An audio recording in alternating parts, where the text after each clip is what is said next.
Close the door, baby. Close the door behind you. Lock it if you have to. Turn the lights down. Sit down.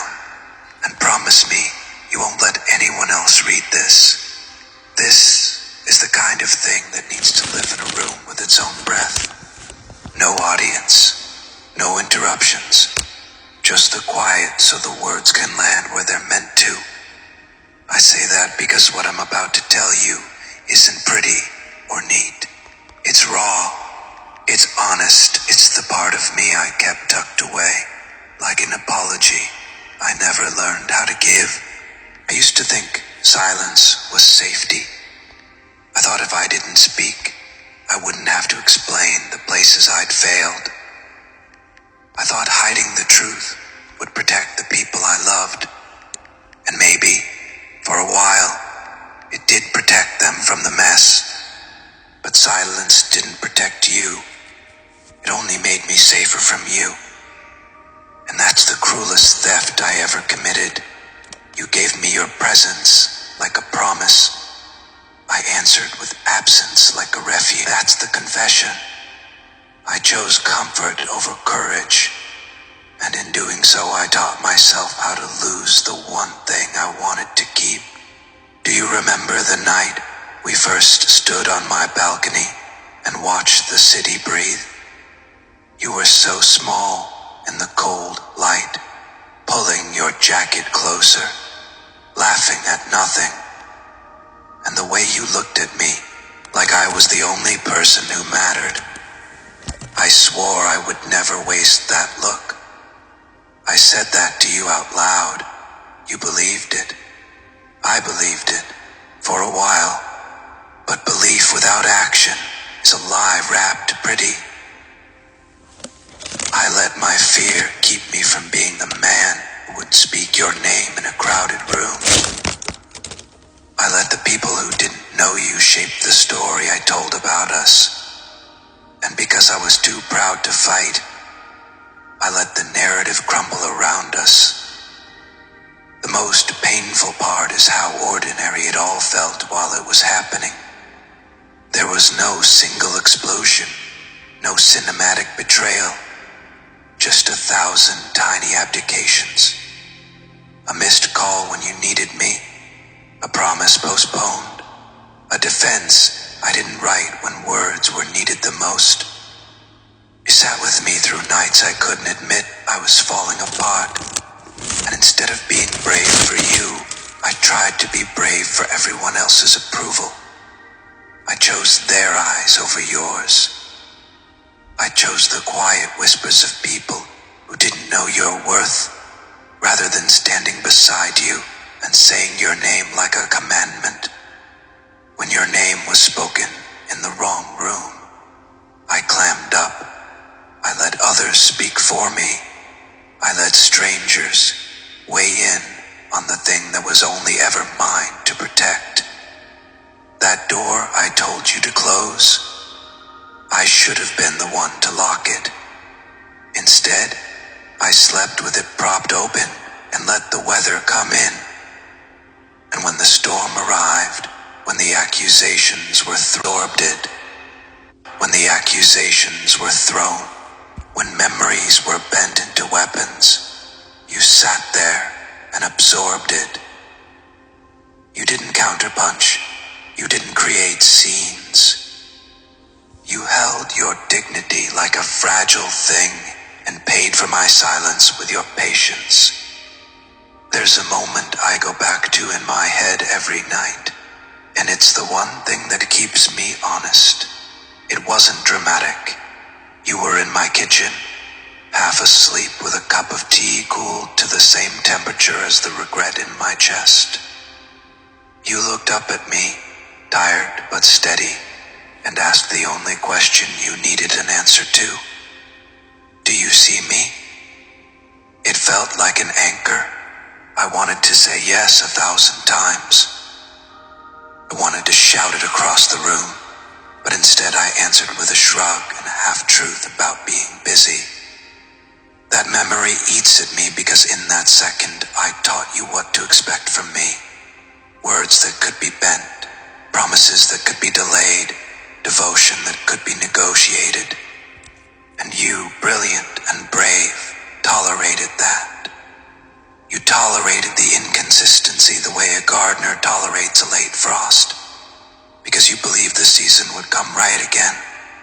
What I didn't tell you then, and what I am finally telling you now, is that your quiet was louder than any argument. Your patience was louder than any accusation. The way you kept the door closed in moments when the world was trying to crowd in. That was love, spoken differently. And while I misread that as indifference, the truth was the opposite. You were building a sanctuary, one small act at a time, and I walked around it like I didn't see the shape of a home forming. Shame sits with me these days like a second skin. I feel it every time I find an old message from you and do the physical thing of scrolling past it like it's a file I don't want to open. I feel it in the way my hand hovers over your name and then lets the phone fall back into my pocket. I feel it in the late nights when I replay conversations, imagining how different one sentence, one defense, one public pronouncement, one simple standing would have changed everything. It's a heavy kind of grief, not for what I lost, but for what I caused to be lost. I'm telling you all this because the first part of rebuilding starts with truth. If I wanted to keep the performance going, the polished apologies, or the well-timed grand gestures, I would have stopped here and dressed my regret in poetry. But this is not for performance. This is for you. For the part of you that learned to be small, so the rest of the world wouldn't bully you into disappearing. For the part of you that still believes in me, even when I was late at loving you. For the way you let your heart risk everything on someone who wasn't always worthy. So I promise you this, I will learn to say your name where it matters. I will be the one who closes the door when the noise comes. I will stand up in rooms where people talk, and I will not let their voices rewrite the story you and I lived. I will not let cowardice be the language of my love. I will not hide you to keep my life easy. If you can still hear me from behind your closed door, know this. I'm working, not with speeches or fireworks, but with small, consistent things that prove I'm different. I will show up at the table when I say I will. I will speak for you when your name is dragged through a place it doesn't belong. I will build the slow, steady life you deserve, the life that makes it impossible to wonder if you're enough. When I said, don't open this unless you're alone, I meant it. Because the truth I gave you now is a private thing. A repair that starts in quiet, not on camera. But if you feel anything reading this, if some small part of you recognizes the man I used to be and the man I am trying to become, type one thing for me. Something only we would understand. Just write door in the comments, so I know you read it in the right room with the door closed. Something only we would understand. Just write door in the comments, so I know you read it in the right room with the door closed. And that maybe, for the first time in a long time, we're starting from the same silence. Baby, close the door again if it creaked. Sit down, lean back. I need more of your attention for this one. Because the next part isn't just memory. It's the moment the world changed in front of me, and how that change started to stitch the parts of me that had been falling apart. There was a day when the truth walked into a room wearing someone else's intentions. My ex came over like she owned the air, like she had permission to retell every private thing between us, as if it were public property. She didn't come with questions. She came with a script. She came with screenshots and loaded memories, and underneath everything was a thin, dangerous smile that suggested she enjoyed being able to wedge herself back into our story with a hammer. It felt like watching old footage of a life I thought I had edited out, except now the footage was being narrated by someone who wanted to make me the villain. I remember standing there, hands jammed into the pockets of the jacket I used to leave on the chair, while she spoke. Her voice filled the living room in a way I'd never let myself imagine anyone else's voice filling it. She told the version of events that made me small. She told the story that made you look like a ghost in the margins, like a mistake I was trying to justify. People listened. My mom listened. My breath got shallow. I could feel my whole history folding into whispers, and seeing it happen, I wanted to rise up. I wanted to cut her off. I wanted to throw the truth on the table and watch it burn the lies away. But what I did instead was the thing I regret most. I stayed silent until my mother didn't.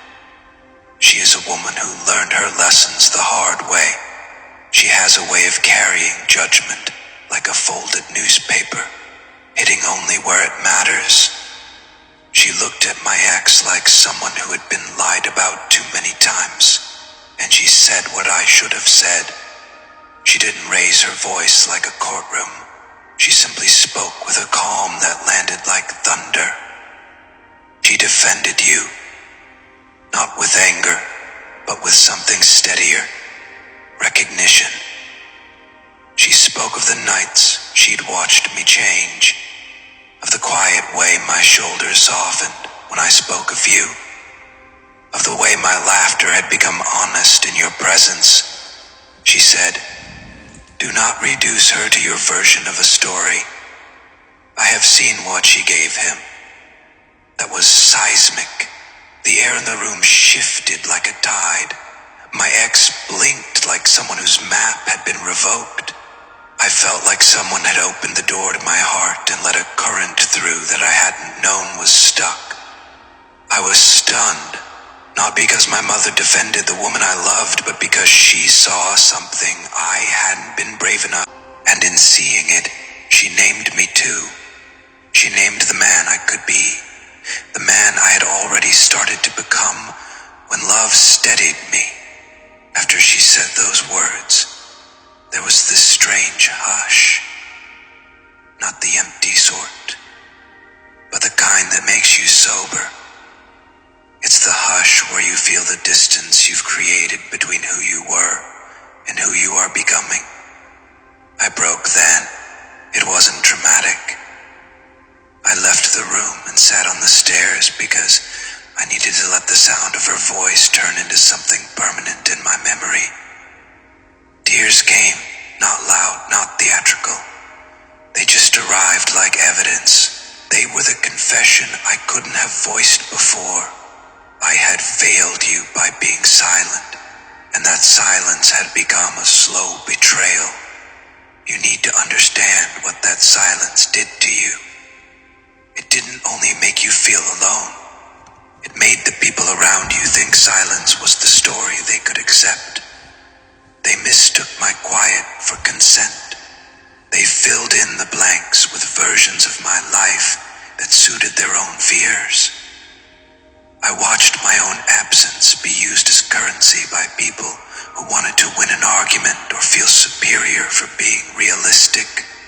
And you sat there, dignified, while I let the currency change our worth. After that day, my mother and I had this long talk. We didn't raise our voices. We sat with mugs that had gone cold and spoke the way people tell each other.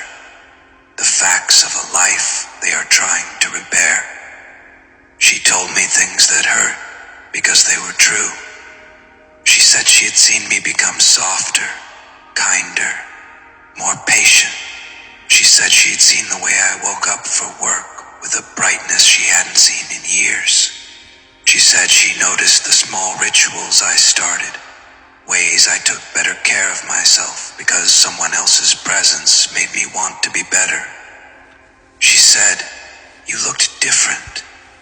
You seemed like you had a reason to be brave." Hearing that from her felt like someone lending me a mirror I had avoided for years. And then she asked me the question that changed everything. Why did you let fear become louder than that? I had no real answer. I had excuses. I had rationalizations.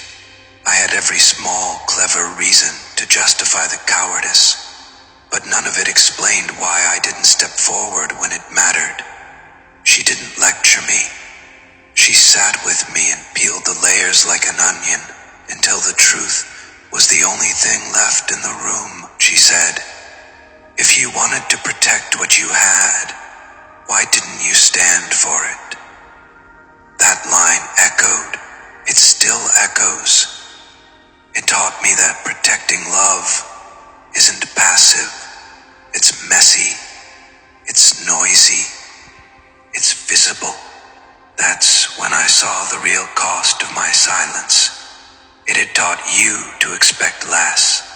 It had conditioned the space between us into a place where you had to prove your worth every day, rather than being celebrated without fanfare. It taught my family to see you as optional, and my ex to see your worth as a target. And worst of all, it taught me to doubt my own courage. I had been acting like a man who believed love was something to be negotiated gently, in private, rather than declared with integrity in public. So I started to make changes that felt ridiculous in their simplicity. I began saying your name to myself again, until it felt like a prayer and not a risk. I started answering the phone at odd hours, because I remembered you once called simply to say you loved the way the rain sounded on the roof. I stopped letting other people's stories about us be the loudest version of our story. When someone spoke poorly of you, I no longer let my silence be a passive agreement. I corrected it. I spoke up. It felt clumsy at first, like learning to walk on a leg that had been asleep for years. But it was necessary. Those are the small acts that rebuild trust. They're not the cinematic speeches the movies sell. They're the quiet, repetitive choices that show up day after day. I learned to be present in rooms where I used to shrink. I practiced saying, "She is not what you say she is." And I felt the steadiness of my voice grow. And with each small correction, something in the air around me changed. People stopped assuming the worst. My mother started to look at me with that particular softness of someone who watched her child choose differently. My ex. She began to shrink back because she realized she no longer had the easy leverage of my silence. But even as I rebuilt from that day, there were consequences I had to face. There were things you had already felt that couldn't be undone by words alone. There was the time you had to leave the room because it was easier to protect yourself than to wait for a man to become brave. There was the quiet gap that formed in the places where trust should have been seamless. I've carried those moments like weights. I know I broke your rhythm. I know I made you question your judgment. Those are debts I am paying back with steady, intentional acts that are small, boring, and necessary. Now, here's the thing I want you to hear. Defending you publicly was the first honest action. It forced me out of my hiding. It forced me to become the man who could not let someone else's narrative replace the truth that lived between us. But defending you once is not a retirement plan. It was the wake-up call. The work that followed was the real test. And I am still being tested every day. It's a discipline. It's doing the small, obvious thing instead of plausible excuses. It's showing up when your friends ask about you and doing it without a script. It's making a choice before someone else writes one for me.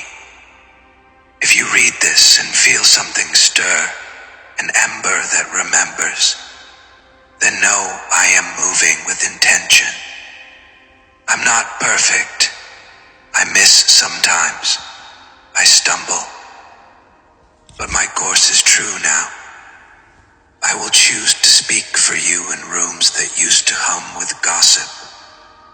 I will go to the places where your name gets chewed on, and I will offer a different flavor, a simple, consistent, reverent truth. I will build a life where your dignity is protected, not because it's convenient, but because it's demanded by how I've decided to live. I know some people will say it's too late. Some will say the damage is done. They might be right about some things, but there are measures that can't be fully quantified. The way a man shows up daily, the way he defends in private and in public, the way his actions become boring in their steadiness and therefore trustworthy. That steady boringness is my new aim. It's how I will prove that the defense my mother offered that day wasn't a one-off miracle. It was the beginning of a different life. Read this slowly. Let it sit. If one thing from this part matters to you, type a word we use to keep between us, not to start anything grand, just to let me know you're there in the same room, with the same door closed. Type still if you felt the moment when my mother stood up and named what you were to me. Type door if you read this, where the world couldn't interrupt. If nothing else, hold the memory of that room with me for a while, because I am building from it. Every day, one quiet, deliberate act at a time. Baby, close the door again. Sit back down. Take a breath deep enough to hold the whole room. This next part is where the quiet work begins. The slow, unglamorous repair that doesn't make for headlines but changes the weather inside a home. After my mother spoke and after I finally stopped letting other people tell our story for me, I thought the hardest part was over. I was wrong. Saying your name out loud was one thing. Learning to live like I meant it was something else entirely. The first weeks after that day felt like learning to walk on a foot that had been asleep for years. My body remembered old habits faster than my heart could retrain itself. I caught myself pausing at the doorway, thinking I should have the right answer ready for anyone who asked about you, and then realizing no one else's opinion mattered anymore. I found myself rehearsing the simplest sentences. She is kind. She is brave. She is not your story to tell. Until they stopped sounding foreign in my mouth. Those sentences turned into anchors. I whispered them to myself on the subway, in the list jokes. I whispered them to myself on the subway, in the car, in the quiet between meetings. I said them when old friends made small, careless jokes. I said them when I scrolled past a message from you and wanted to hide. There were practical things too. I deleted habits that made it easy to disappear. I stopped leaving my phone unanswered for hours as a way to preserve a private life. I stopped saying I'll call you later with no intention of calling. I started keeping the things I promised. Small, boring things like showing up on time, sending a message when I said I would, not canceling plans for flimsy reasons. You taught me that love survives on the small agreements, not the grand gestures. I had respected your patience in the wrong ways. I honored it now by matching it with steady, unflashy truth. But this wasn't a straight line. There were retracings, apologies that needed repeating, and nights when shame rose like a tide and wanted to sweep the whole attempt away. I remember a day when I thought I had done enough, when my chest felt lighter and I caught myself smiling at a memory of us. And then I heard a voice in a group chat make a dig about that girl, and I froze.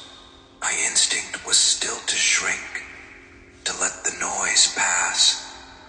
But then I saw the shape of your patience in my mind, and I spoke up. It wasn't a confrontation. It was a simple correction.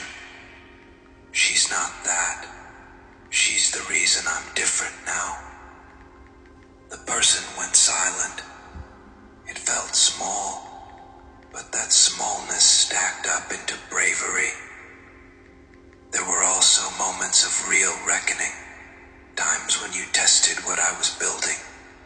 I asked you to come over, and you hesitated in a way that said everything. You asked for space, and I almost panicked, because old patterns would prefer panic to patience.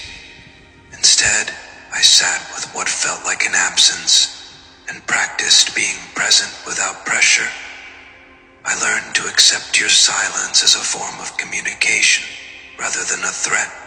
I learned to pay attention to the things you didn't say. The way you left a mug in the sink 2 days in a row. The soft edge in your laugh when you guarded yourself. The way you didn't reach for my hand the way you used to. Those were the real tests. The world doesn't notice them. The cameras don't capture them, but they're everything. I also had to confront the ways I had let other people's fears sit in my chest, like unpaid rent. Friends who favored drama. Family members who preferred certainty to nuance. They all had opinions, and they all wanted me to justify my choices. I stopped justifying. I started asking for what I needed instead. Please don't speak for us. Please don't forward those messages. Please don't reduce her to a rumor. It was harder to ask for boundaries than it had been to keep my mouth shut. But each time I asked, the shape of my life changed a little more toward honesty. People either adjusted or receded. That was okay. Some distance was necessary for a new kind of closeness to grow. One night, I found myself in the place where we used to lie awake and talk about ridiculous futures. Houses with ridiculous paint colors, vacations we couldn't afford, made-up holidays where we'd celebrate one another. I sat there alone with the memory of how you used to say my name in the dark. And instead of running from that ache, I let it teach me. I wrote you a letter not to be sent, just to hold my thoughts in order. I wrote about the things I was changing and the things I still needed to change. I wrote about the ways I would prove my commitment, not with speeches, but with the everyday rituals that say, I remember you.